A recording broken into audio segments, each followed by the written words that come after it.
Hi everybody, welcome back to Cosmic Hearts Healing. On January 29th, 2025, we will be experiencing a new moon in Aquarius. This energy is bringing in fresh, new beginnings. Actually, we're done with the old cycles and now we're having a pause to make sure all the old energy is being cleansed out. The Aquarius energy to me is always about how your inner vibration flows out into the world, or how your inner vibration ripples out into the world, or how your inner vibration attracts what flows to you. It's all about, to me, it's all about energy flow. As always, it's a good idea to look at the higher vibrations of the Aquarius energy and the lower attributes, and trying to embrace more of the higher vibrations and letting go of the lower ones. Aquarius is an air sign, so it's all about mental agility, and the more clear-headed they are, the more logical that they can align. So Spirit is bringing up to me the thinking of all or nothing thinking. It is a cognitive behavior. I shared a lot of this on my post in depth, so please take a moment to check that out there. And then Spirit has me focusing on the stability or instability that we flow into the world. And that could be, the ways that they were pointing out is your lack of empathy versus having too much empathy. So people pleasing, enabling can fall into the category of too much empathy. And then when you do that, you lose yourself because you're putting other people before your own needs. And when you're falling into lack of empathy, you're putting your own needs before other people. So there's like a perfect flow that you can find with empathy of, I'm going to be me, but as I'm being me, I'm also considering this other human, and I want to make sure that I'm bringing them stability and comfort. And it's not enabling, it's not like reassuring, it is a healthy flow of empathy. Another ways that we can bring stability into people's life is our attachment styles. I've struggled with being a fearful avoidant my whole life since I could recall. My first dating patterns were to do with chasing, and that is all part of being the fearful avoidant attachment. So I do go in depth in this, slightly in depth with this in my blog. The reason why I was bringing it up, because each attachment style attaches to that all or nothing thinking in a whole different way. Someone who is secure has healed that all or nothing thinking.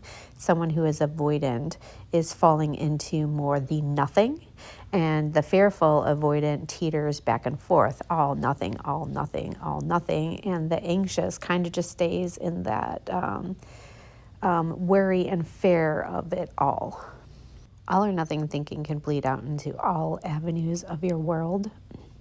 They feel like a single mistake is like the worst thing in the world.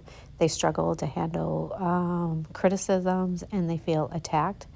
They avoid conflict because they don't know how to navigate it.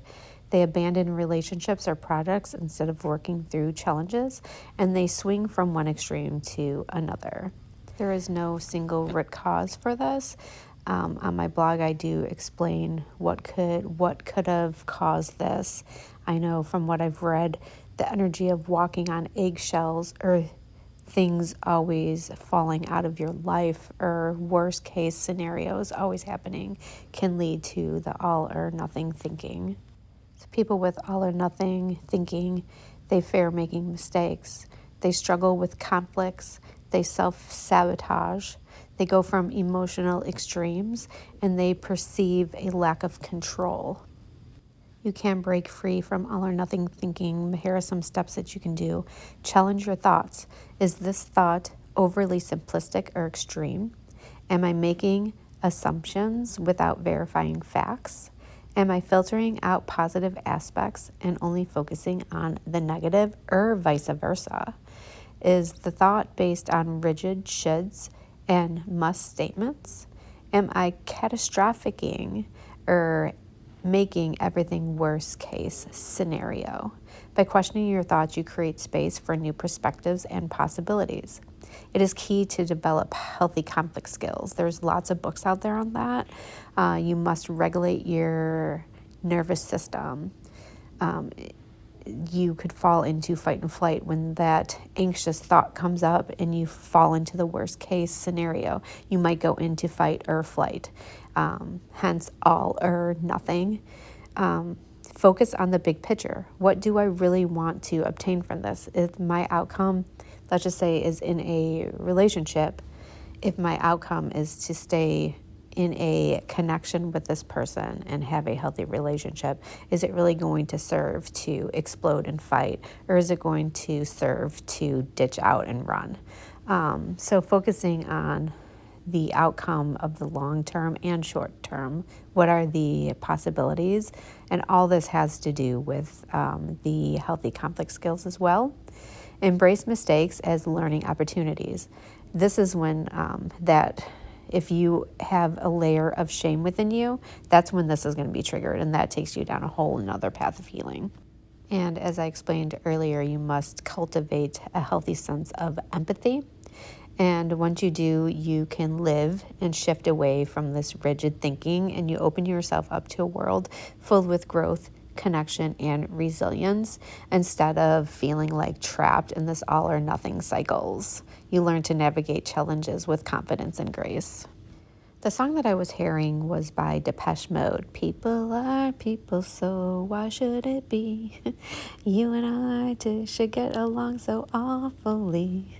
So this song, the lines that really stuck out to me were that people are different and they have different needs. Of course, if you deeply know yourself, you will understand their core wounds and why they're acting the way that they're doing and why they're being pulled and triggered in the way that they are. Those are their subconscious needs. And when we don't understand that, we turn to hate, or we turn to a lower vibration. Also in the song, it really points out that different people have different needs. It's obvious you hate me, though I've done nothing wrong. I've never met you. So what could I have done? And this is, again, pointing out that extreme of it is extreme for someone to meet you or not meet you and automatically have the energy of not liking and hating, especially if you've never had a conversation. So Spirit is really saying that type of energy falls in the category of all or nothing, and it's really an energy that's showing a sign that healing is needed. And the oracle card that I pulled was called the Gates. This to me is just walking through that in-between energy. So if you want to read that card, feel free to take a screenshot of that. Spirit was also pointing out to me the Bindu chakra, which is located in the back of the head. It's not a really popular chakra that everyone talks about, but it is, when it's balanced, you just feel aligned, blissful, open, you're trusting, you're intuitive, you're creating, you're receiving, you're giving, you're harmonized. And the unbalanced energies are stagnant, restless, drained, anxious, foggy. So now is a good time to focus on this chakra, meditate, and ask for healing in regards to that energy. I was having trouble deciding what meridian to speak about. I know for me, it's been my big toe activating for 2 weeks now. It's all about giving, receiving, and finding that healthy flow and healthy relationships, which has been something that I've been aiming for since 2016. The other one coming up is the large intestine 2. It's about being in that in-between energy and a pause. It's where you are leaving the old and walking into the new. Energies that could be clearing out of the large intestine 2 right now is having a wedge in between where you need to go, an ability to create healthy relationships. It focuses on that polarization and self-sabotaging, that all or nothing energy. The unhealthy energy creates a trauma bond. It doesn't allow space to let go and forgive as well. So I would like to thank everyone for listening. Everyone have a great day. Bye.